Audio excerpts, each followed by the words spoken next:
talked a little bit and he's like, this job is perfect for you, you know, like this. And I was like, this is exactly what I want to do with my life. Like, this is the career I've been looking for that I didn't know I wanted.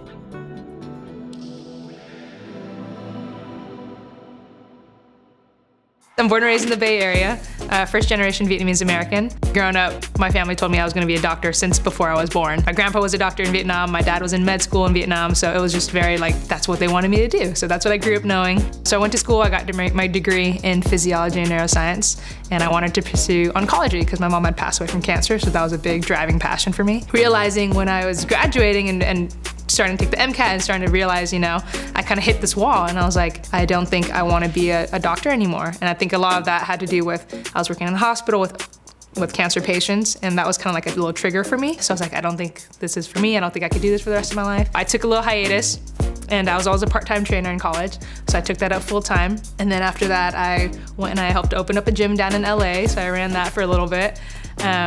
And then one day, my family, we get together every Saturday, super close with all my aunts, uncles, and they sat me down and they're like, what is it that you want to do with your life? And I was like, oh, I don't know, you know, like, I only know two things. I've always wanted to work with people. I've always wanted to make a difference no matter how small.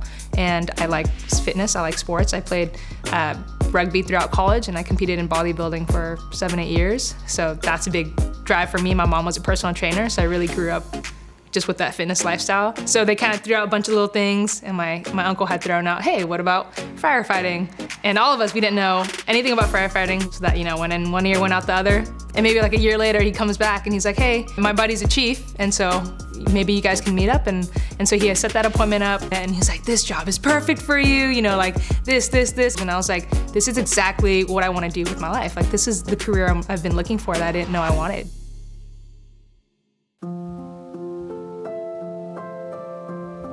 When I got hired, I shaved my head, so I was bald. And I did that for multiple reasons, but it just made life a lot easier, right? So we did a pub ed event at an elementary school. I was bald at this point. And we kind of just did a little like presentation at the front, and we were talking to the kids. I think they were like elementary school. And I sound more feminine. And so at the end of our little presentation, one of the girls, she was a little Asian girl, and she came up, she was like, you're a girl. And I was like, yeah. And then she's like, you could be a firefighter. I'm like, you could totally be a firefighter. I'm like, anybody can be a firefighter, right? There's no, like, you can have any kind of haircut you want, you can look however, you know, it was just like, she didn't know I was a girl because I had no hair. And then the fact that I was a firefighter, like that for me, like that was one of the moments I was like, yes, you could totally do this. There's no way you're supposed to look, there's no way, like, job you're supposed to have, right? Like, you can do whatever you want to do in your life. For me, that was like my moment. I was like, yes, love this bald head, you know? Like, coming in as a queer person, you just feel, you kind of feel at home. Even when I first got on academy, like I was the only woman in my class of 25, but they all made me so comfortable, especially when I had no hair. We'd run calls and they'd realize, you know, the person running the medical, they're like, oh, you're a girl, you're not strong enough to lift me. Like, I want him, you know? And when we get into these situations, I'm like, that's okay, like, he can totally help you, but my boys would always have my back. They'd be like, oh, she could outlift me. Like, have you seen her? You know, and they're always just there making me feel like, you know, like I'm seen, making me secure and making me feel like I'm part of that team, right? Those are like those little moments where I'm like, man, like this is literally the coolest place to work. Because where do you get that, right? Like they could stay quiet, they could do that and that, but they always have my back. Everyone's been super accepting, super loving. And then just being able to like go out. I love going out and doing like tables, going out and doing those pride events, going out and doing all these things. So I can tell people like, yes, like we want you, you are seen, you are needed, right? Because there's so many things behind that background that really like make queer people special. I think CPAT is more like job-based movements where a lot of people that are like, I work out, I lift, I do CrossFit, I do this, which is great. It's like a great start. Translating that into firefighting, it's like very different movements. I worked out my whole life, really, played sports. And what I didn't expect was when I put on turnouts, when I'm running in boots, when I'm doing all these things with an SCBA on air, it changes everything. It's 100% different. I think a lot of women, especially if we're working out, we're doing this, we have to work 10, 20 times harder than men do. Body weight, we're perfectly good, but you throw on 100 pounds on your body, it's gonna be a lot more load than you thought it would be, right? So those are the things like, I'm like, oh, I didn't know running with a flash hood with this would be so much harder when I can run 6 miles every morning easily, right? So it's like, just understanding like just because you're fit, there's so much more you can do. So CPAT I think is a good reminder of that. Moving in a way you're crawling. So these are like things you don't actually really work out. So I think CPAT's a great way, going through that practice test, just for you to be like, okay, these are the movements. It's really repetition. It's learning the repetition, the movements of firefighting, and then applying that in. So I think that's kind of the difference with like, you can work out, but firefighting workout is like very different. It is a competitive career, but there's a lot of options. There's departments up and down the state that are hiring, but what makes someone unique is really your life story.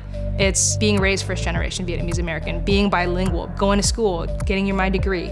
All these little things is what made me special compared to somebody else, right? You have to really like look within yourself and be like, what makes me me? What makes me so special that they want to work with me? It's a speed dating, really. Like you have 10, 20 minutes to tell them why they want you. So you really have to sell it, and being able to express that, being able to talk about that in your interview, being able to be vulnerable, that's like the killer, right? Like your interview is everything. Everybody can have a resume, everybody can be, you can go through EMT school, you can have your Firefighter 1, Firefighter 2, work on a box. Those are all kind of the basics. So what makes you stand out on your resume is really what you bring to the table. It's your values, it's your family, it's your culture. It's what you have done throughout your life that have brought you to this moment. Everyone's deserving of the job, right? But how do you shine and how do you put yourself in a light where they will remember you? Because that's, at the end of the day, it's really, do they remember you and do they want to work with you? Just believe in yourself. Believe that you are capable of so much more than you think you can. And being a firefighter is something that you maybe have an inkling, you may be like, oh, I think I want to, but I don't think I can. Like, there's so many resources, like hit me up. There's so many fire departments and people really that will bring you in and be like, no, you can totally do this, right? And for me, that was something that I needed. I doubted myself a lot.